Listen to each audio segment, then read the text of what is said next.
Hey, Coach. Happy holiday season. We are right around the corner from the, well, I guess like the best time of the year is sort of already here.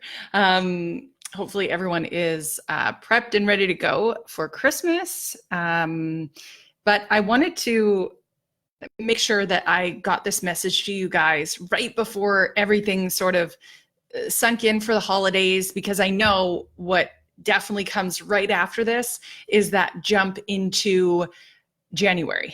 Okay. And most coaches in January believe that they need to post just to post, to get in front of people, right? And this could be the biggest mistake that coaches are making and actually has them losing money in the best time of the year. The two best months of the year for fitness are January and September. And it is really important that when you are posting in January, we think about these other things. Okay. So I'm going to tell you what these things are. I get it. You're told all the time to focus on just posting to post. Like I've heard this from so many coaches. You're told to show up and that you just need to keep posting, keep sharing your story, keep sharing your workouts, keep sharing your Shakeology. And if that were true, that that's all it took to be really successful in January, then any coach just doing those things would be successful. And we know that that is simply not the case. There are coaches out there that are spending all that time making stories and doing those things, but it has no direct correlation to their bottom line. So therefore, they're losing money because you're investing all this time in creating that content, but you're not getting any outcome from it. So we understand then that this can be tricky, right? Because if you're told to do one thing and you're doing it, but it's not getting you the results that you want, then we need to change up that approach and that methodology. So this is why January is different, is that you all of a sudden go from a month. December is a really tough month, right? December is a month that typically people are focused on other people and not themselves. So it can be a harder conversation and dialogue to get them to focus on their health and fitness goals and to be in that mindset, right? Now, as January approaches, all of a sudden people move from, if you think about the 5 stages of change, people are in pre-contemplation and then they could be in contemplation. So that basically means they're thinking about getting started on something. They start to maybe notice that their clothes aren't fitting as well, they're not feeling as great, and they are in that consideration mode or contemplation mode. As soon as January strikes, people move from contemplation into they are ready to take action, right? That's why we see the rush at not only the fitness clubs in January, but you see a definite rush of people looking for something, and you start to like swim with the current is what I would liken it to. All of a sudden you have all these people that are in the right mindset, ready to get started on their goals. But here's the reason that your posts need to change. If you know somebody is ready to take action, your number one priority is to tell them why working with you is going to solve their problems. You can't just post to post and post workout videos and expect that they're going to understand why they should work out with you. You need to deeply understand your ideal customer and what they've struggled with. So I'm going to give you guys a quick example here. When it comes to your ideal customer, there's usually 5 reasons why customers struggle. 1, they can't make the commitment. Number 2, maybe they don't feel like they have time. Number 3, maybe they don't feel like they have the money. Number 4, maybe they're not sure they're really gonna like it. And then number 5 is motivation. Those are the 5 objections that anyone in the fitness industry will always, always, always face. But what you need to get really clear on is which one does your ideal customer struggle with most often. So let's say, I'm just going to take a wild guess here and say it's money, because we hear this all the time. Money is the reason that I cannot get started on my goals. So if we know that, we can't just, as I said, we can't just throw out a bunch of posts and expect that that ideal customer is going to get why they need to spend the money and take action with you. We need to make that crystal clear. So what that involves is making sure that when you put out any posts, that the filter in which you're putting them out there is moving them along the path of why money is actually not the real reason that they are not getting started. Because when we think about it, I mean, bod, let's be honest, like, what is it, $99 for a year? This is legit the math that I would be doing when I'm planning my posts for the month.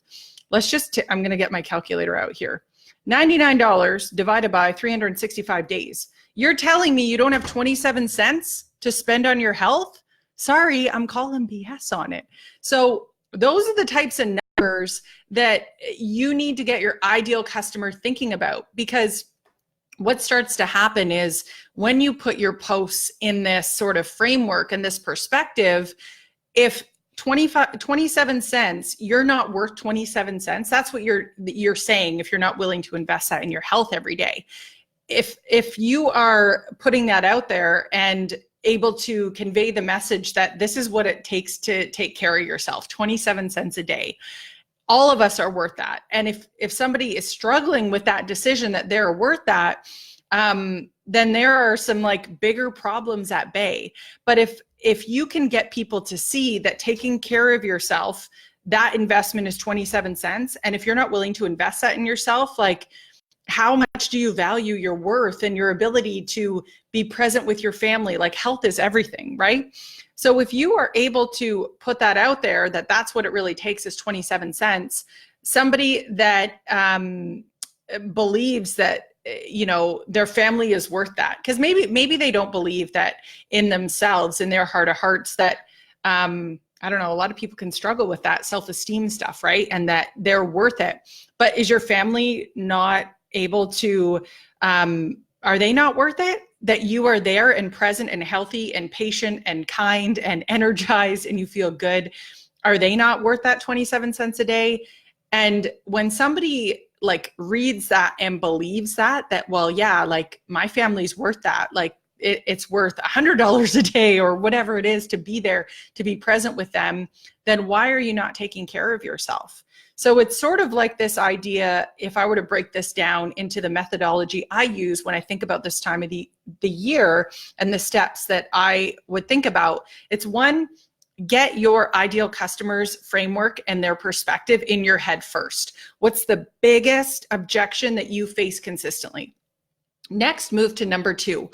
What are the things when you think about, let's say, price, that are like sort of a juxtaposition to that? So I just took, for example, BOD, and I broke it down in 365 days in a year, it's 27 cents. If I think about how much I spend when I go and, like, I'm not a fancy coffee drinker, but I do like Starbucks. If I go to Starbucks and I spend $3 on a coffee once a week, what does that add up to?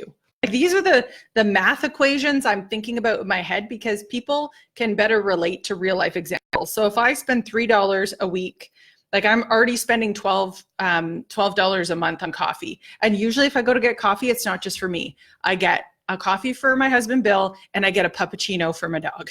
So, like, you know, it's adding all that up. So really it's $24 a month if I think of it that way, right?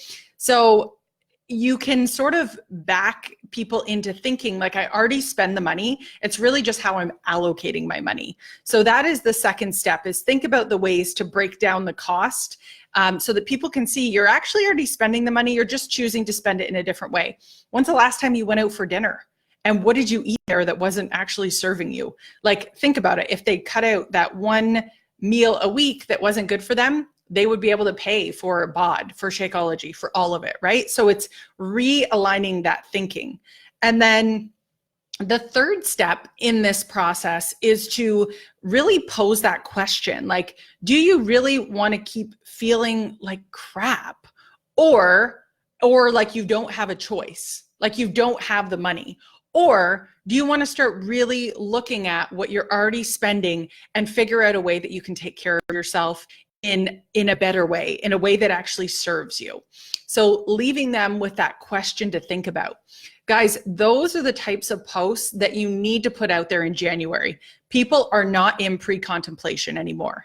They are in buying action. So your posts need to line up with that, so that when they are ready to make a decision and pull the trigger, they can see why they need to work with you and not somebody else, because they will get bombarded with stuff in January. There's a ton of not only advertisers that spend a ton on Facebook ads in January, but everybody is prime. Like, it's low-hanging fruit right now.